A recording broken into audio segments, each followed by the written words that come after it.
नितिन मोहिनी जी। राधा श्री है। जी महाराज जी आपके चरणों में कोटि कोटि प्रणाम। महाराज जी, प्रारब्ध अनुसार आने वाले आकस्मिक मृत्यु को हम हमारे अभी के क्रियामन द्वारा प्रभु का नित्य स्मरण नाम जब सदाचार करके टाल सकते हैं क्या? मार्गदर्शन। क्यों टालेंगे? 10 दिन बाद जाना है, तो हम आज जा रहे हैं। जिसमें आपकी रुचि है प्यारे, आप 10 दिन पहले मिलना चाहते हो, 10 दिन बाद क्यों टालें? एक प्रताप राय जी नाम के महाभागवत हुए हैं, उनका चरित्र भी है, बहुत महापुरुष हुए। वो बचपन से ठाकुर जी की सेवा, उनके माता पिता भक्त थे तो तुलसी जी में जल चढ़ाना, ठाकुर जी की पूजा हो रही तो पास बैठालना, तो संस्कार बचपन से ही उनके भक्ति के। जब माता पिता पधार गए तो पूरे वैभव के और उनके यहाँ जो है वो पुराने जैसे जमींदार लोग होते थे कि आप अपनी जेवर रख जाओ, 10,000 20,000 ले जाओ, फिर आप जेवर दे जाना ब्याज सहित, और पैसा दे दो ले जाओ। ऐसा उनका चलता था, व्यापार रूप में खूब वैभव ऐश्वर्य सब था। पर वो सत्य पथिक थे भगवत मार्ग के, और कभी भगवान से कोई कामना नहीं करते थे। उनकी बहन का नाम था मालती, और वो अपने भाई की बात जानती थी कि रात दिन भजन करते हैं। उनका जो ब्याह हुआ बड़े सुख से जीवन चला, कुछ दिन के बाद बीमारी लग गई उनके पति में, खूब दवाई करवाई पर मरणासन स्थिति में थे।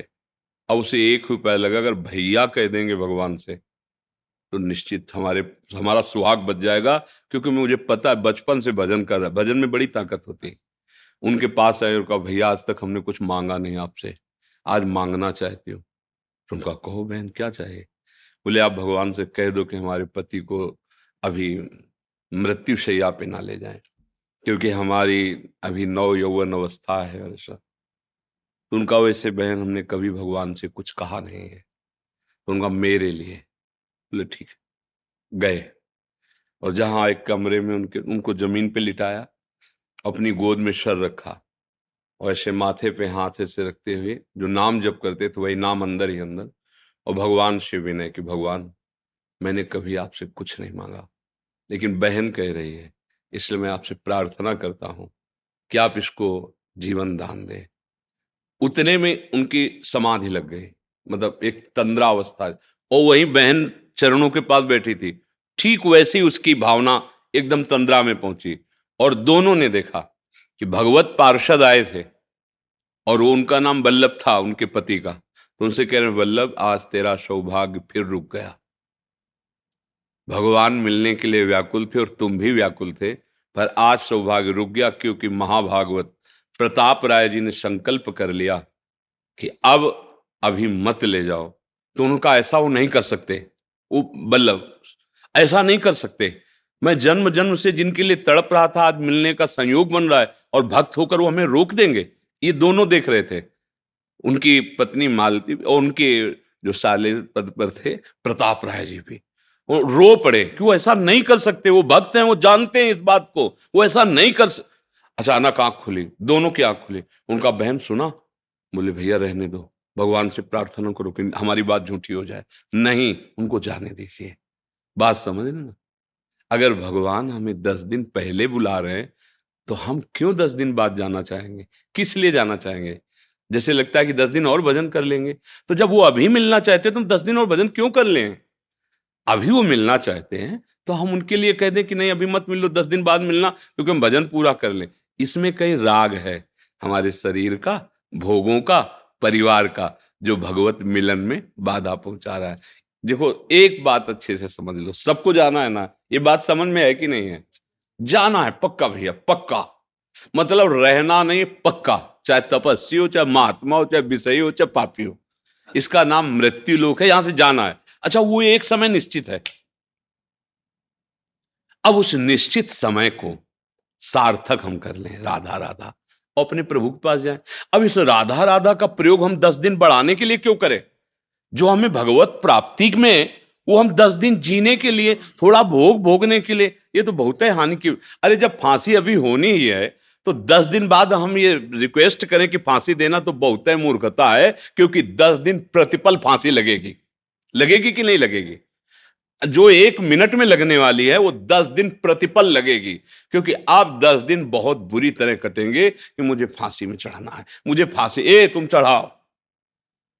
अगर प्रभु बुला रहे हैं, आपको लग रहा है कि हमारा मृत्यु का समय, तो राधा राधा राधा, ये तैयारी है वहां के चलने। हम क्यों कहें मुझे रख लो, बोले नहीं जगत कल्याण होगा। क्यों जगत कल्याण हमसे? वो किसी भी के अंदर बैठ जाएंगे, मूकम करोति वाचालम पंगुम लंघयते गिरिम, वो जैसे यहाँ बैठ के बोल रहे हैं किसी के अंदर बैठ जाएंगे।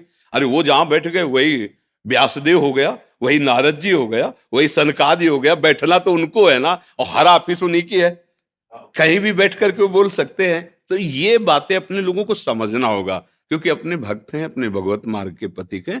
जैसा प्रभु चाहे, जितने दिन प्रभु चाहे, जोई जोई प्यारो करे, सोई मोई भावे। तो भजन का प्रयोग प्रभु की प्रसन्नता के लिए, अगर ये रहस्य समझ गए तो सब आनंद आ जाएगा। भजन का प्रयोग करके अपनी कामनाओं की पूर्ति के लिए, मानो ऐसा जैसे ब्रह्मास्त्र का प्रयोग मच्छर मारने के लिए, ये बिना मांगे दुख सुख आता रहता है। जैसे तुम दुख नहीं मांगते हो, कोई मांगता है पर आ गया, ऐसे तुम सुख भी ना चाहो वो आ जाएगा। ये क्रम है तुम्हारे कर्मों का। अब तुम चाहो भगवान को, दुख सुख से ऊपर उठो और अखंड आनंद, अखंड प्रसन्नता, यही तो मांग है यार, कभी दुख ना मिले। वो स्थान भगवान के चरणारविंद है। वहां तक पहुंचने के लिए शरणागति और नाम जप इसी से हो जाता है। तो आप समझ रहे ना, हम क्यों मांगे कि मुझे 10 दिन जिलाओ? आखिर का मरना ही है ना, तो 10 दिन बाद क्यों, अभी ले, चलो अभी बुलाओ हमें। पर वो राग होता है ला, पत्नी पुत्र परिवार, ये तो लगता है भगवान हमारा सारा भजन ले, महीना भर और जी जाए। अरे 60-70 वर्ष जी लिए, कुछ नहीं कर पाए, महीना भर में क्या कर पाओगे? है नहीं हमारी हालत जो है। एक संत भगवत मार्ग के पथिक बड़े सिद्ध थे, तो एक गरीब आदमी बहुत सेवा कर रहा था, तो उसके मन में धन की कामना थी कि अगर संत कृपा कर दें तो कल्पतरु संत होते हैं, सब कुछ पूर्ण हो। तो एक दिन उन्होंने कहा कि महाराज जी, बहुत दिन से सेवा आपकी कर रहे हैं, एक मन में हमारी बात दबी हो आपसे, कहा हमारा मन एक धनी हो जाए। उनका उससे बेटा, धनी होने से शांति तो मिलनी नहीं है, पर तुम चाहते ही हो तो ये पारस मणि है, इसको ले जाओ, जितने लोहे में छुआ दोगे सब सोना हो जाएगा। जितना 7 दिन के लिए देते, सोमवार से रविवार तक, रविवार की रात्रि को हम शाम के आएंगे, मणि ले जाए। अरे 7 दिन तो बहुत होते हैं। अब उसने बुद्धि लगाई, अपनी प्रॉपर्टी बेची, संपत्ति बेची, और जितना लोहे का कबाड़ वो सब खरीद। अब बेचने में खरीदने में काफी समय लगा। सब पूरे घर में लोहा लोहा लोहा लोहा, दरवाजा बंद करके इकट्ठे छुआ देंगे पारसमणि। सब अंदर करते करते शाम हो गई। स्वामी जी आए, बोले पारसमणि वापस करो। बोले स्वामी जी बस छुआने का काम रह गया है।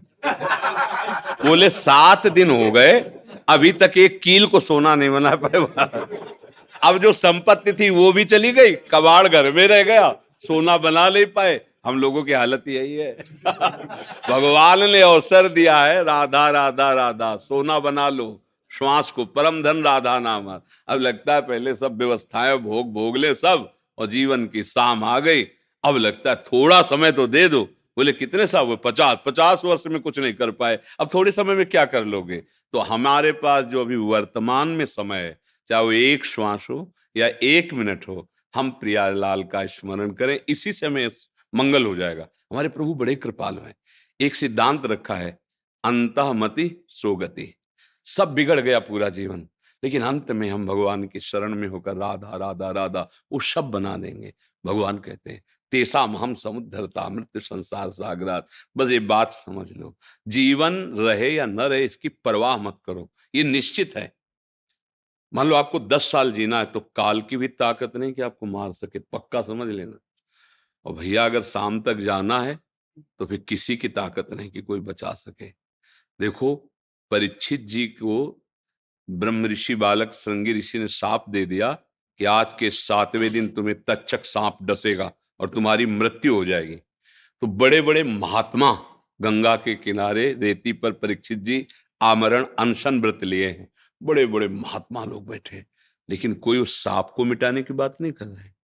7 दिन में इनका कल्याण कैसे हो, ये बात हो रही। और उनका प्रश्न भी यही है कि जिसने आमरण अनशन व्रत ले लिया है, जो म्रियमाण है, मरने वाला है, उसका परम कल्याण कैसे हो? देखा भगवान सुखदेव जी पधारे, दिगंबर भेष, ब्रह्मबोध से पूर्ण, कृष्ण प्रेम अनुराग और श्याम शरीर कमल ने, सब महात्मा खड़े हो गए।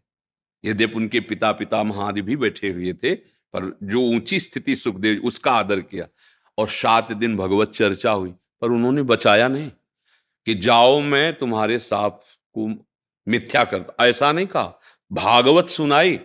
अब इसके बाद ये पूछा कि बेटा, भागवत में बेटा परीक्षित, तुम्हें तक्षक से भय है क्या? तो बोले गुरुदेव, एक तक्षक क्या, करोड़ों भयंकर मृत्यु रूप धारण करके तक्षक आ जाए तो आपकी कृपा प्रसाद से अब कोई भय नहीं।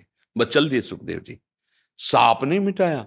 अब इसके बाद जो उनके पुत्र जन्मेजय जी थे, वो महान, उन्होंने बड़े बड़े मंत्र वालों को बुलाया, और पहले से, क्योंकि 7 दिन का समय था ना, तो पहले एक भवन निर्माण करवाया जो एक खंभे के ऊपर, फिर ऊपर भवन, और उस पर परीक्षित जी मंत्रवेत्ता, मंत्रों के द्वारा कील दिया कि वायु भी जाएगी ना तो उन मंत्रवेत्ताओं को पता चलेगा कि अमुक दिशा से वायु जा रहे, सांप और चींटी चुनमुन की तो बात जाने दो।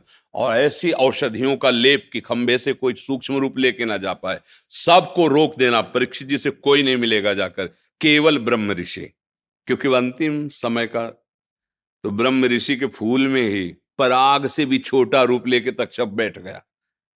महाराज जे ही ऐसे किया, भयंकर रूप रख के डस लिया, उड़ गया, किसी के रोके नहीं रुकी मृत्यु, प्रमाण है ना। तो हमें चाहिए निश्चिंत हो जाना, एक दिन मेरी मृत्यु होगी।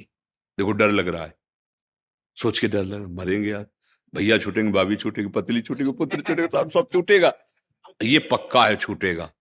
अब एक चीज ऐसी जो तुम्हें बचा लेगी, भयंकर दुख, भगवान का नाम, पक्का। ये ज्ञान विज्ञान जैसे आपके दिमाग में ना, इसकी सार्थकता है कि संसार का चिंतन छोड़कर प्रभु का चिंतन करो। अगर ये नहीं भैया तो सब व्यर्थ हो गया। बस नाम जप करो, भगवद आश्रित रहो, और खूब कर्तव्य का पालन करो। भगवान ने तुम्हें सेवा के लिए अवसर दिया है, भगवत सेवा रूप से परिवार का पोषण करो, नाम जप करो, नशा न करो। सबसे प्रार्थना है, जो शराब पीते हो मत पीना, अगर हमारे पास आए हो तो मेरी बात, ये बुद्धि भ्रष्ट कर देती। मांस खाना कितना घृणित कार्य है यार, कितने गंदे स्वभाव हो रहे हैं। दूसरे का मांस खा रहे हो, तुम अपने को स्वस्थ, अपने को बुद्धिमान समझ रहे हो, अपने को ग्रेजुएट समझ रहे हो, बहुत बड़ी दुर्दशा होगी। ये अभी समझ में नहीं आ रहा है, बहुत बड़ी दुर्दशा होगी, बहुत मतलब वो तो दृश्य सब देखे जाते हैं ना, पूरे ट्रक में बैठे आनंद से मस्त जा रहे, आग लग गई, गेट खुला नहीं, अंदर ही जल गए। क्यों? क्योंकि जला जला के जो खाया है ना, अब देख जलना कैसे लगता है, जिंदा जल।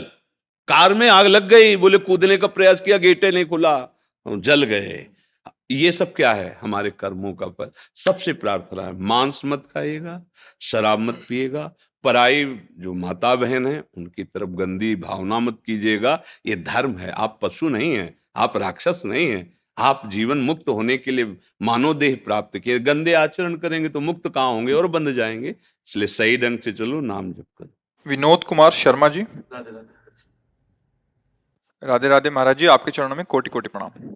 महाराज जी, मैं आपको जुलाई 2022 से लगातार 3 घंटे सुनता हूँ। आपके द्वारा गीता जी, रामायण जी, महाभारत पर दिया गया सत्संग बेजोड़ विलक्षण है एवं रस से ओतप्रोत है। आपसे अपनापन एवं बेहद लगाव हो गया है। ये दास प्रणिपातेन होकर एवं एक संशय के निवारण के लिए विनती करता है।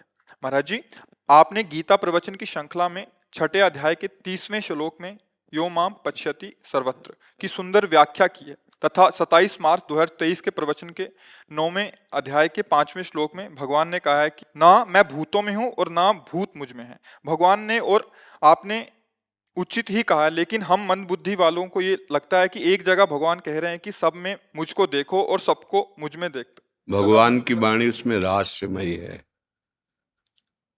जब आप प्रकृति का सृजन क्रम देखें तो ब्रह्म मूल प्रकृति, उससे त्रिगुणात्मिका प्रकृति, फिर महत्तत्व, फिर अहंकार। अहंकार 3 गुणों में, 3 गुणों से सारी सृष्टि, जो पंचभूत आदि है। कौन है ये सब? क्रम से देखो, ब्रह्म ही तो परिवर्तित होते हुए अपने को रूपांतरण करते हुए आ रहा है ना। तो पंचभूत क्या हुए? भगवान ही तो बने। सृष्टि को बनाने वाले भगवान और सृष्टि रूप में बनने वाले भगवान। वो मुझ में नहीं, मैं उनमें नहीं हूं का भाव कि मैं ही हूं। अगर पंचभूत हों तो वो प्रभु में नहीं है, प्रभु उनमें नहीं, पर पंचभूत प्रभु ही बने हुए हैं। जैसे कह दिया जाए ऐसा कि पानी में बर्फ नहीं है, बर्फ में पानी नहीं है। अब बर्फ आप लीजिए, पानी डालिए तो उसमें जगह दिखाई देगा क्या? वो एक अलग रूप दिखाई, पर है क्या उसमें? पानी ही तो है ना। पहले से विद्यमान है भगवान पंचभूतों के रूप में, इसलिए उनमें प्रवेश नहीं और वो भगवान में प्रवेश नहीं। समझ में आ गया ना इस पर? क्योंकि पहले से विद्यमान है, वही रूप लिए हुए हैं। कोई दूसरा हो तो उसमें प्रवेश करे, कोई दूसरा हो तो वो भगवान में प्रवेश करे। वो वही विद्यमान है, उसी रूप में विद्यमान है।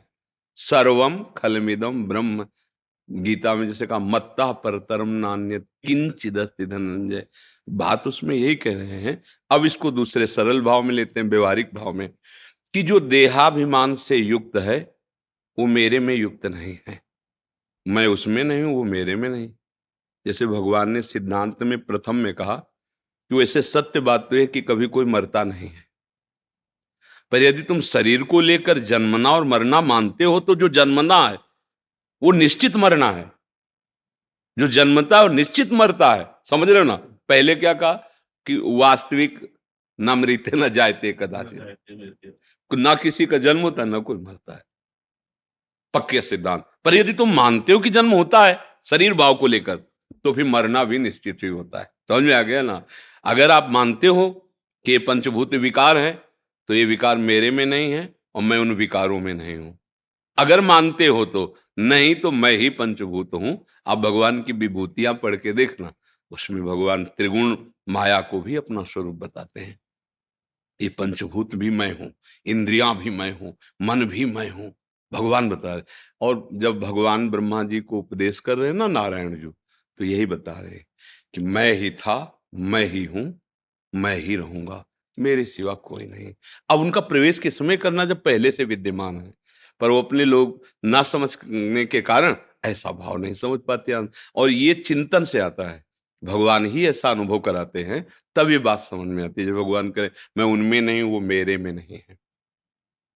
किन के लिए कहा? जैसे वो मानते हैं कि मैं जन्मा हूं, तो फिर तुम्हें मरना भी मानना पड़ेगा कि मरते हो। वैसे ना जन्मना है ना मरना है स्वरूप का। पर तुम देह भाव से आ गए ना, अब तुम विकार भाव से आ गए ना, तो ना भगवान में विकार है ना विकारों में भगवान है। और जब ब्रह्म भाव से आ जाओगे तो न विकार है न द्वैत है, एक ही सर्वम खलविदम ब्रह्म नेहा नास्ति किंचन वासुदेवा सर्वम। सर्वम का मतलब होता है सर्वम। उसमें कोई किंचन मात, कोई संशय है इससे? जी, हमें बहुत अच्छा लगता है। जैसे आप बोले ना कि हम सत्संग सुनते हैं, उस पे भी जो प्रश्न होता है मुझे बहुत अच्छा लगता है कि उपासक एकाग्रता पूर्वक सुन रहा है, मनन कर रहा है, और उस पे जो जिज्ञासा। अब जैसे यहाँ आके आप ऐसे वैसे प्रश्न करो ऐसे, तो आपको कुछ मिलने वाला नहीं। हम त्रिकालक भगवान की शरण में हैं, उनकी प्राप्ति, उनके मार्ग की बात, उनकी साधना की बात, ये हमारे मार्ग का विषय। अब हमसे तुम पूछो कि हमें ये रोग है क्या, तो वैद्य के पास जाओ या डॉक्टर के पास जाओ। वो ऐसे डॉक्टर में भी है कि अगर पेट डिपार्टमेंट का हो, आप हड्डी की बात करो तो कहेगा हड्डी वाले के पास जाओ, ले ला। वो उसमें भी कह देते भैया ये भवरोग का अस्पताल है, ये हड्डी और मांस और पेशी इसका नहीं है, ये भवरोग निवारण का अस्पताल है। यहाँ जो औषधि मिलती है वो भवरोग निवारण की मिलती है। तो हमें बहुत अच्छा लगता है जब कोई भागवतिक प्रश्न करता है, तो हमें लगता है हमारा सार्थक है बोलना और उसका सार्थक है प्रश्न करना। अब जैसे व्यर्थ के प्रश्न उत्तर होते हैं ना, तो हम कोई भगवान नहीं है, पर हम भगवान के हैं। हम सिद्ध, हम सिद्धों के हैं। जीवन की सार्थकता ये हम जरूर विश्वास दिलाते हैं कि यहाँ से जो निकलता है वो हमारे गुरु जी का, हमारे प्रभु जी का ही है। हमारी कोई सामर्थ्य नहीं है, वही। अब जैसे किसी साधक को एकदम दिमाग में, मन में एकदम, और उसकी बात जान करके हम डांट रहे हैं, वो समझ रहा महाराज जी सर्वज्ञ। नहीं, बिल्कुल नहीं। हमको केवल उतनी बात दिखाई जा रही जितने में तुम्हें संभालना है। हाँ, अब इस बात को समझना। अब जैसे कोई हमसे ऐसे कहे कि बड़े सिद्ध हो तो बताओ क्या है, हम बिल्कुल नहीं बता पाएंगे। और आप अपने भाव को समर्पित करो कि आप हमारे ब्रह्म हो, आप हमारे गुरुदेव हो, फिर सोचोगे भी तो हम तुम्हें डांट देंगे, गलत। गलत चिंतन छोड़ दो। नहीं महाराज जी कोई गलती नहीं, हम कह रहे हैं होश में हो जाओ, छोड़ दो, नहीं तो फिर भुगतना पड़ेगा तुम्हें। अब वो समझ रहा महाराज जी जान गए। नहीं हम जान नहीं रहे, जिनकी तुम शरण में हो वो उतनी बात दिखा रहे हैं जितने से आपका कल्याण हो जाए। हम लोगों के पास इतना समय थोड़ी कि हम बैठे प्रपंच का चिंतन कर रहे हैं, तुम्हारे मन में क्या चल रहा है, तुम्हारे मन में चल नहीं, हमें देखना है हमारे प्रिया प्रीतम के मन में क्या चल रहा है। मन मन की रुचि जान नेह विधि अनुसार। उन लाड़िलों का चिंतन करने के लिए तो बाबा जी बने, उनकी प्राप्ति के लिए भगवत मार्ग में चले। आप लोगों का आना भगवान की कृपा से उन्हीं के लिए है। अब यहाँ आकर अगर सुलझे नहीं तो फिर सब व्यर्थ हो जाएगा, सब व्यर्थ हो जाए। कुछ नहीं, किसी के छूने से तुम ठीक नहीं हो सकते, किसी के फूंकने से ठीक नहीं हो सकते, किसी जादू टोना से तुम्हारा काम नहीं बन सकता। सत्य बात स्वीकार करो, भगवान का आश्रय ले लो, नाम जप करो, अच्छे आचरण करो, तो सुखी मीन जह नीर तिम हरि शरण नहीं। अब ये बात समझ में नहीं आती सबके, वो बात समझ में आ जाएगी। अभी चाहे हम मतलब लाख भर के तुम्हें दे दें और जाओ हो जाएगा, अल्लो तुम खुश हो जाओगे कि बाबा ने कुछ दे दिया। और हम तुम्हें बता रहे हैं परम बात, राधा राधा राधा, सदा सुखी हो जाओगे। अब ये बातें समझ में नहीं आ रही, क्योंकि हमारा जो मन बुद्धि है ना धोखेबाज है, हमें गलत सलाह गलत मार्ग में तो चला देता है। बहुत बचो, राधा राधा राधा सीधा मार्ग है, भगवान के वचन है। दैवी हृषा गुणमयी मम माया दुरतया मामेव ए प्रपद्यन्ते माया में ताम तरन्ते। केवल मेरी शरण में, केवल मेरी शरण में, मेरा नाम मेरे आश्रय में हो जाओ तो तुम मेरे ही हो, और फिर आगे चलकर तुम मैं ही हो, तुम मैं ही हो। आगे जब चलो जानत तुम्हें भगवत स्वरूप जी हो जाएगा जी। गौरव त्रिवेदी जी। राधे राधे महाराज जी, दंडवत प्रणाम। महाराज जी मैं एक संप्रदाय से जुड़ा हूँ जहाँ मुख्य गुरु के शारीरिक रूप से जाने के बाद दो भाग हो गए। एक भाग का कहना है कि दीक्षा लेने के लिए शारीरिक रूप से गुरु का होना आवश्यक है, अतः अब आप उनके शिष्य को गुरु बनाकर दीक्षा ले लीजिए। और दूसरे भाग का कहना है कि दीक्षा के लिए गुरु का शारीरिक रूप से होना आवश्यक नहीं है, उनकी अनुपस्थिति में और उचित योग्यता के अभाव में उनके शिष्य मुख्य गुरु की तरफ से ही दीक्षा दे सकते हैं। मतलब उन्हीं को मान के, उनकी छवि करके, पीछे से पर्दा करके, ऐसा करके शायद महाराज जी कि उन्हीं को गुरु मानो जो आपके आचार्य हैं, उन्हीं की बताई हुई पद्धति को एक ही गुरु मान के। और इधर कहते हैं कि जो उनसे मंत्र मिला है वो जो उनके गुरु हैं। थोड़ा सरस पद्धति ये हुई जो, हाँ, क्योंकि जैसे हमसे कोई पूछे तो हम तो यही कहेंगे कि आप आचार्य को गुरु मानिए, इष्ट को गुरु मानिए, पर आवश्यकता है हमें प्रगट में जो हमें दुलार और हमारे अंतःकरण पर शासन कर सकें। क्योंकि जैसे हम रसोपासना की भावना करें तो ललिता जो परम रस स्वरूप है, हम उनको गुरु मान लें, पर ललिता जी के भाषण संभाषण उनकी वचन हम समझ पाएंगे क्या? तो क्या करें? तो ललिता जी अवतरित हुई स्वामी हरिदास जी के रूप में, उनके रस परंपरा से जो मंत्र और उपासना पद्धति चली आ रही, अब किसी हरिदासी संत के चरण पकड़ें और उनके आश्रित हो जाओ, वो हम पर दृष्टि रखें, तो वही बात आ जाएगी जहां पहुंचना है। सच्ची उपासना हमारे अंतःकरण पर शासन करने वाला कोई होना चाहिए। बोले भगवान है, भगवान तो सबके हृदय, दुर्दशा रुकी क्या? इसीलिए मोरे मन प्रभु अस विश्वासा, राम ते अधिक राम कर दासा। पर जिस दिन से गुरुदेव ने बांह पकड़ी हमारे अहंकार को रौंद दिया, हमारी वासनाओं को रौंद दिया। तो भगवान तो थे ही हृदय में, अनंत जन्मों से हमारे साथ थे, सबके हृदय अछत अविकारी, पर सकल जीव जगदीन दुखारी।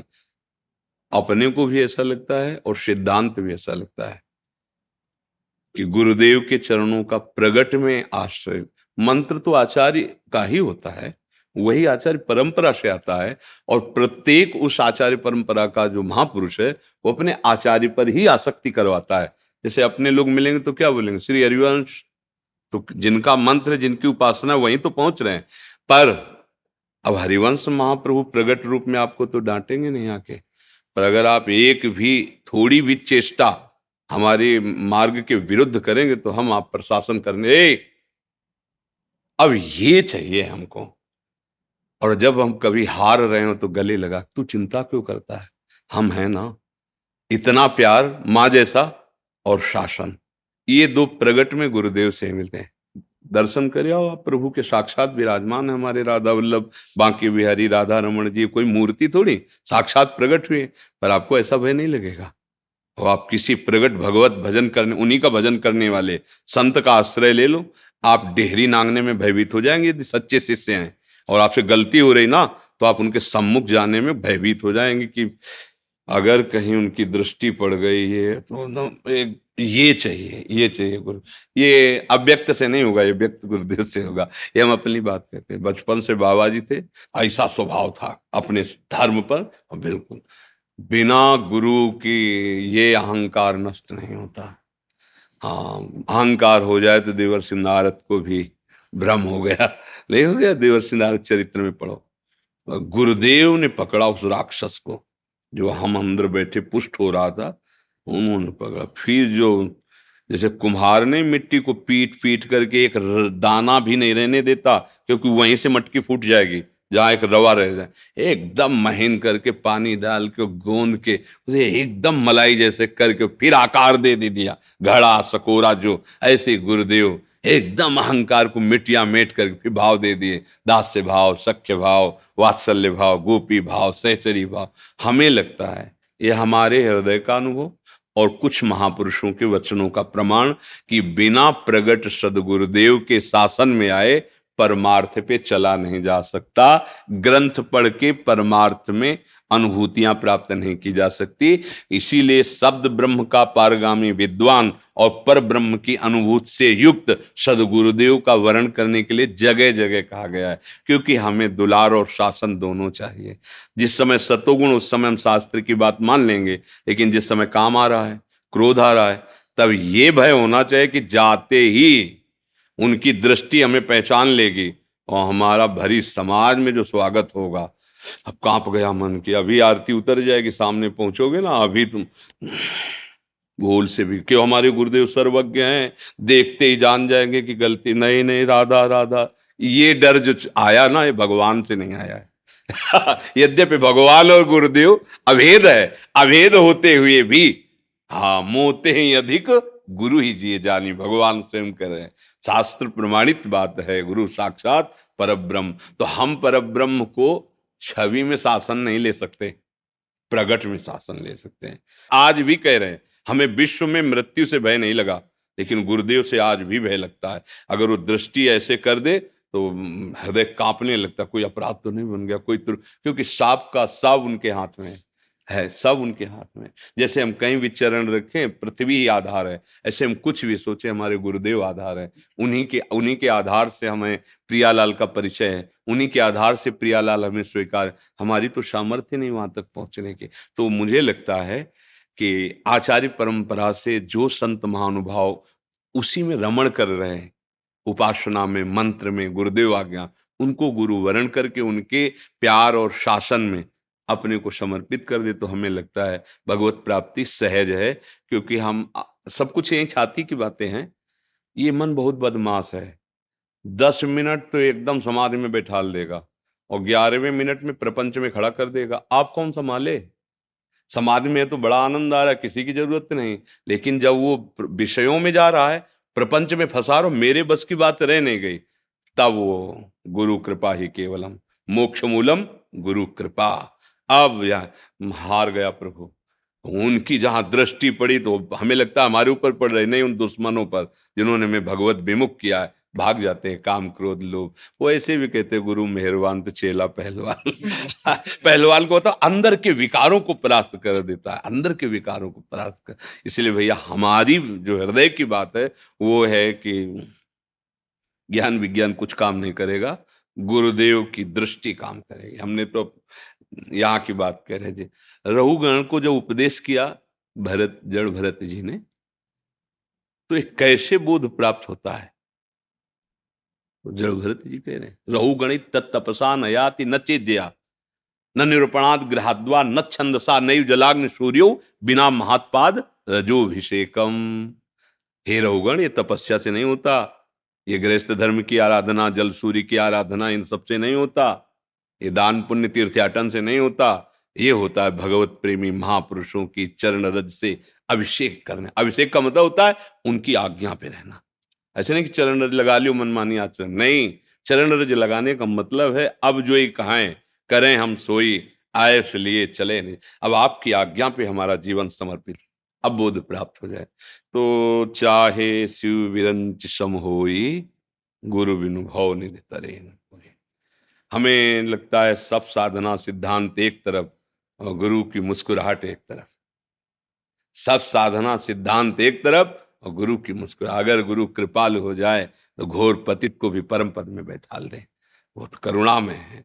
इसलिए गुरुदेव का तो वर्ण करना ही है, करना ही है। और ऐसे गुरुदेव का वर्ण करना जो प्रगट में हमें डांट सकें, जो प्रगट में हमारा निरीक्षण परीक्षण करें, हमें देखें।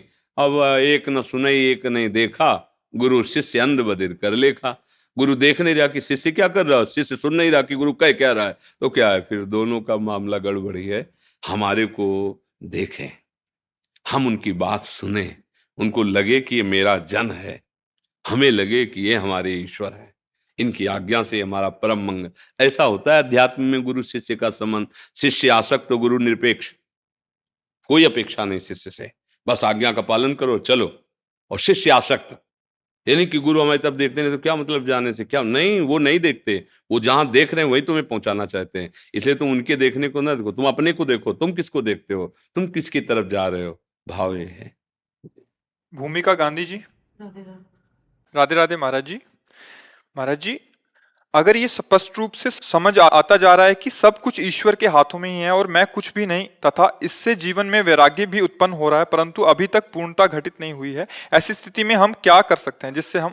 अगर 100% में 1% भी बात समझ में आ रहे ना, तो आप विजय श्री को प्राप्त हो रहे हो। अगर 1%, 99% नहीं समझ में आई, 1% आने लगी तो अनंत जन्मों का अंधकार जो माया जनित था उसमें 1% सत्य वस्तु झलकने लगी ना, 99% जीत जाओगे। दीर्घ काल तक अभ्यास जारी रखो। जिस साधन के बल से, जिस सत्संग, नाम जप, गुरु सेवा, इष्ट सेवा, समाज सेवा के बल से आपको कुछ सत्य भासने लगा है, वो पूर्ण सत्य दिखाई देने लगेगा। आप उसी अभ्यास को दृढ़ता पूर्वक दीर्घ काल तक चलाइए। कैसी भी परिस्थिति आवे उस अभ्यास को मत छोड़िए, तो सत्य का बोध हो जाएगा। डरने की क्या बात है, घबराने की क्या बात। हम कहते 24 घंटे में अगर 24 मिनट भजन करने लगे हो ना, तो हम ठेका लेते हैं, काम हो जाएगा। 24 मिनट भजन करो, केवल 24 मिनट। तुम संसार के गृहस्थ धर्म में हो, व्यवहार में हो, 24 मिनट तो यार निकाल ही सकते हो, नहीं? 3 घंटे फिल्म के लिए निकाल सकते थे। 24 घंटे भजन के लिए क्यों नहीं निकाल। अच्छा, राधा राधा राधा राधा राधा राधा राधा, जो भी नाम भगवान की कृपा से आपको प्रिय लगे, 24 मिनट। उससे क्या होगा, ये 24 मिनट आपके 24 तत्व हैं अंदर, जिनके द्वारा सब सृजन हुआ है, स्थूल सूक्ष्म कारण, तीनों को पावन कर देंगे। ये 24 मिनट भजन एक दिन 24 घंटे पे आपको ले जाएगा। शुरू तो करो, आप शुरू करो 24, बस इतना कि बस 24 मिनट हमको भाई भजन करना। अब उसमें भी लोग पूछने लगे कि अगर हम स्कूल जा रहे हैं या नौकरी जा रहे हैं तो बस में बैठे हुए चल जाएगा। अरे यार, हम हर काम करने के लिए छूट दे दी, 24 मिनट केवल भजन के कह रहे हैं, तो वो 24 मिनट शांति से है। अब और समय तो और लाभ ले लो ना, ओवर टाइम को 24 मिनट हमें दो। कैसे? शांत बैठ गए, तुम्हारा मन है नहा लो, तुम्हारा मन मत नहाओ, हमें कोई तुम्हारे नहाने धोने से मतलब नहीं, नाम से मतलब है। अपवित्र पवित्रो वा सर्वावस्थांगतो पिवा, या स्मृत पुंडरीकाक्षम सवायाभ्यांतरा शुचि। बस घड़ी में देख लो 24 मिनट, राधा राधा राधा राधा राधा राधा राधा राधा राधा। हम ये नहीं करें मन से जपो, हम ये नहीं करें माला से जपो, तिलक लगाओ कंठी में, हमने नहीं कहे। तुम्हारी कुछ श्रद्धा हो मत कुछ करो, तुम सीधे उठो और 24 मिनट देख लो, राधा राधा राधा राधा राधा राधा राधा। 24 मिनट हो गए, मानो तुमसे तुम्हारा काम हो गया। एक जैसे ना लेवरी करना, ऐसे तुम करने लगो। अगर महात्मा न बन जाना तो हमें बताना, ये नाम ही आपको पावन कर देगा। ये नाम ही, तर्क करने की जरूरत नहीं है, जैसे तुम चल रहे हो। हम कई बार प्रार्थना की, आज कलयुग का समय है, हम आपको त्याग की शिक्षा दें तो आप नहीं स्वीकार करेंगे, लेकिन पकड़ने की शिक्षा दे रहे हैं कि आप जैसे हो वैसे। राधा राधा 24 मिनट इसमें और डाल लो। आप परम त्यागी हो जाओगे। जैसे जैसे मन पवित्र होगा, आपकी गंदी आदतें, गंदे व्यसन आपको जलाने लगेंगे। हाय कब छूटेगी ये बात, मैं कितना नीच हूं, कब सुधरेंगे, ऐसा आने लगेगा। अब पहले से उसे को छोड़ दो, फिर पकड़ो तो नहीं पकड़ पाए, पकड़ लो तो सामर्थ्य आ जाएगी, छूट जाएगा सब। 24 मिनट भजन करने लगो, भगवान की कृपा का अपने आप अनुभव होने लगेगा।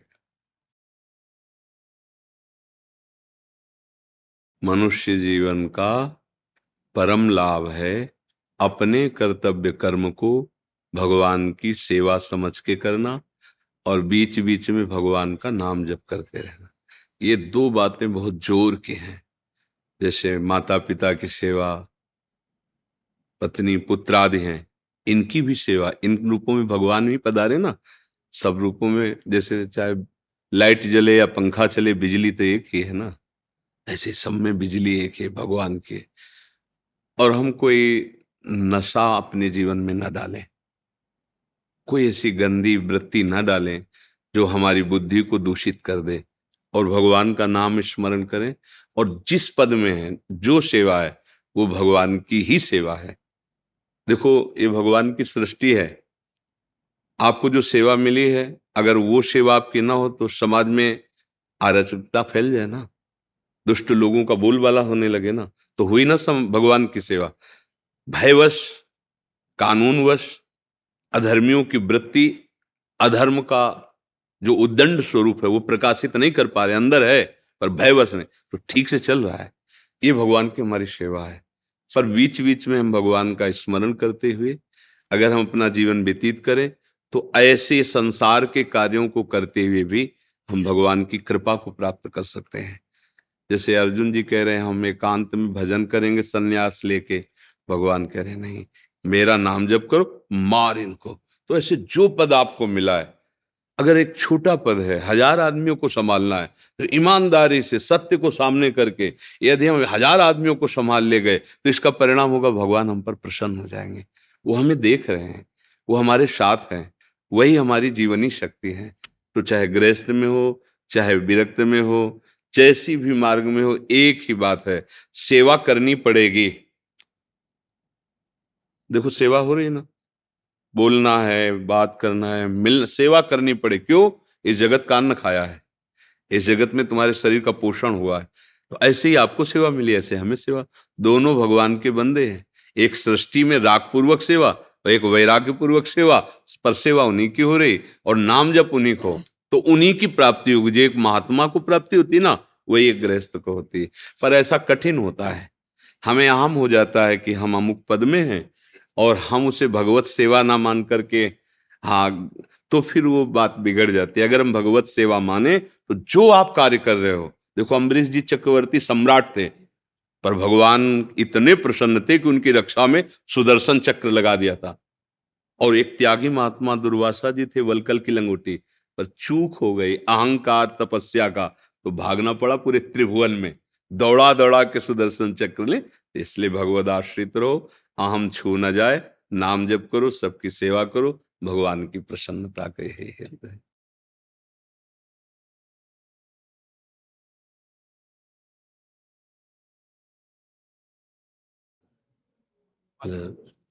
संतों को मालूम, प्रभु कैसे हो? कृपा है, बढ़िया है। हाँ कृपा है, धन्यवाद महाराज, हमारी आत्मा बहुत सी धन्यवाद। तू लोगों को चाहिए। आपकी कृपा है, आप आए। तो जो आज मन में सोचा था वो जरूर।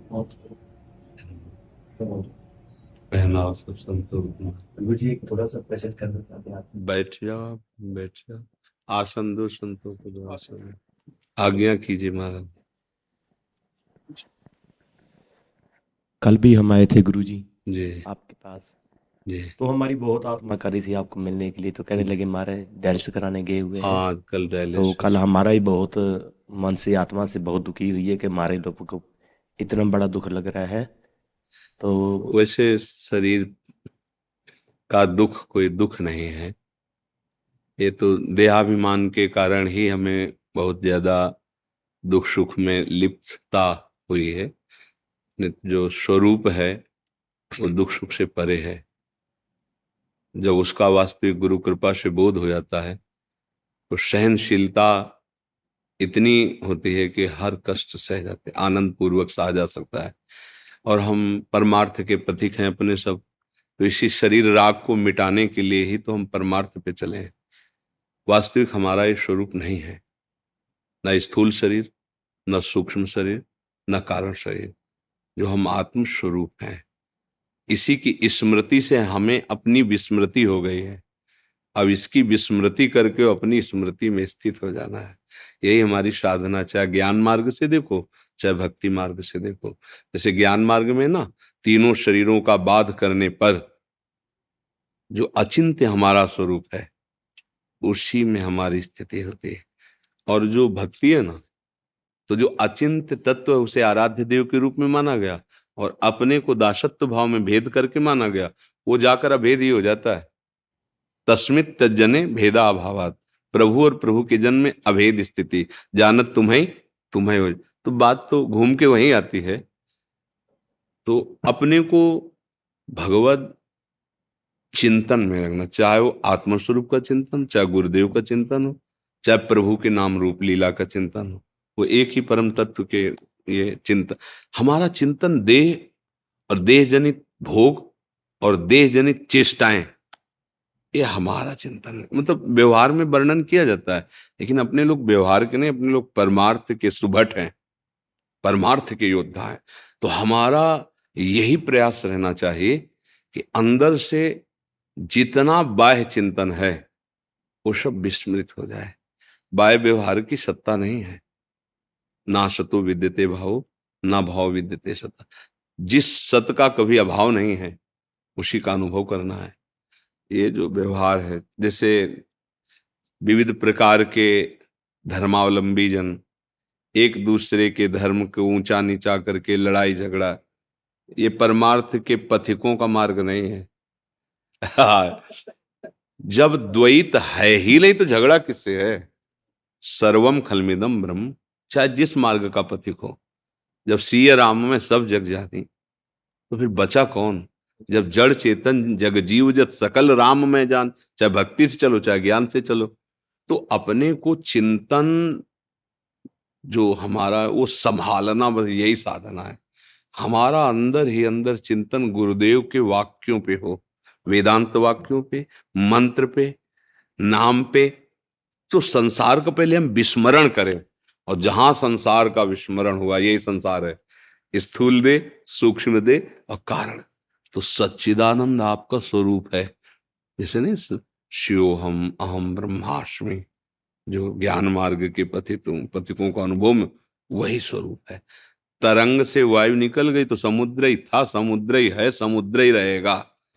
वायु विकार ही तरंग नाम दिए थी। ऐसे ही ये देह विकार जो है मायाकृत, इसमें हम फंस गए, स्त्री पुरुष उत्तम अधम। और वो अंदर जो तत्व है वो एक ही है, उसमें द्वैत नहीं है। इसलिए खूब भजन परायण, संयम पूर्वक शरीर के व्यवहार को अपने दुख सुख में सम्मिलित न करें। इसका मान अपमान, इसका दुख सुख, इसका जन्म मृत्यु मेरा नहीं है, ये अनुभव में आ जाना ही हम वैरागियों का परम वैराग्य का फल है। अगर ये अनुभव में ना आया तो फिर प्रपंच ही है नहीं? मान अपमान दुख सुख लाभ वाले तो प्रपंच ही है फिर। इसलिए निरंतर जो हम परमार्थ के योद्धा हैं, सहनशीलता हमारा कवच है। कोई गाली दे, हम मुस्कुरा के निकलेंगे, ये हमारा परमार्थ है। बल है उसको शासन में लेने का, तप बल, देह बल, सब बल है। पर वो नीचापमानम शुद्धा, नीच पुरुषों द्वारा किए हुए अपमान को भी वो अमृत के समान से। ये हमारे परमार्थ के सुभट के लक्षण हैं। कोई बहुत सम्मान कर रहा है, दोबारा याद नहीं आनी चाहिए उसकी। कोई बहुत अपमान कर रहा है, उस पर कभी गुस्सा नहीं आनी चाहिए। राग रहित विचरण, बाहर भी और अंदर भी, वही महात्मा है। जो राग रहित है वही महात्मा है। जो अनुराग युक्त है वही प्रेमी है। चित्त व प्रभु में अनुरक्त, या आत्मरति या कृष्ण रति, एक ही बात है। आप सबके चरणों में प्रार्थना है। क्या अभी और कुछ बात है?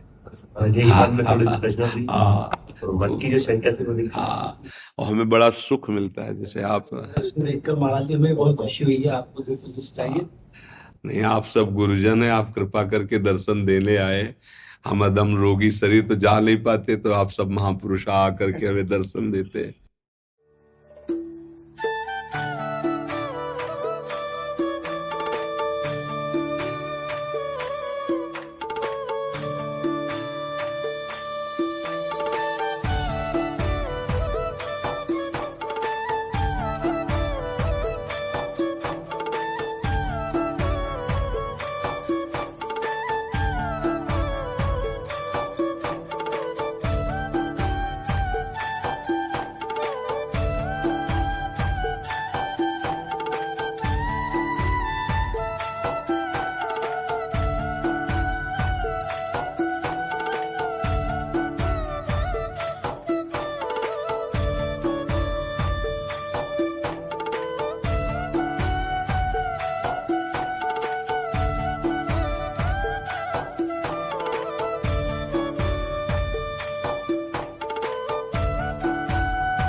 और सुनो सखी, लाडली जो अकेले लालजू नहीं, लाल से कल ली है वो लालजू महाराज जी घर हाँ, पे हैं, इनको पर- आज यहाँ से लेके जा रहे वैसे हैं। हाँ अच्छा, हाँ जी, वो अकेले थे तो हाँ नहीं जाते। राधा संग बिना नहीं श्याम, श्याम बिना नहीं राधा, क्योंकि युगल सरकार है ना जी हाँ। साथ में। बहुत सुंदर आपकी लाडली जी, बहुत आपके साथ में आगे- बहुत जी। सुंदर।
जब कोई हृदय पुकारे, तत्क्षण राधा रानी कष्ट निवारे।